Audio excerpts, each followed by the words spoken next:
Атырау облысы әкімі аппаратының басшысы тағайындалды. Болат Әлмұханұлы Исаков Атырау облысы әкімінің өкімімен Қазақстан Республикасы президенті әкімшілігінің келісімімен Атырау облысы әкімі аппаратының басшысы қызметіне кірісті.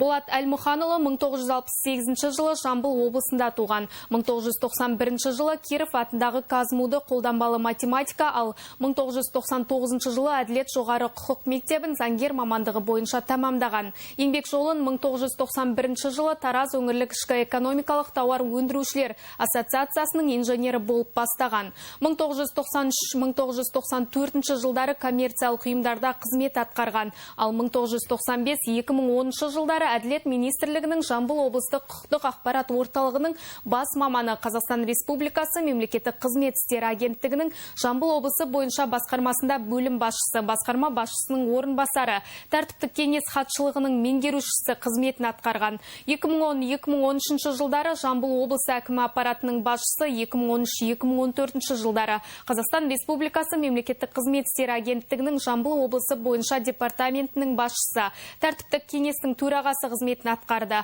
2014-2016 жылдары Қазақстан Республикасы мемлекеттік қызмет істері және сыбайлас жемқорлыққа қарсы іс-қимыл агенттігінің Алматы облысы бойынша департаменті басшысының орынбасары, тәртіптік кеңестің төрағасы. 2016-2019 жылдары Қазақстан Республикасы мемлекеттік қызмет істері және сыбайлас жемқорлыққа қарсы іс-қимыл агенттігінің Батыс Қазақстан облысы бойынша департаментінің басшысы, тәртіптік кеңестің төрағасы болды.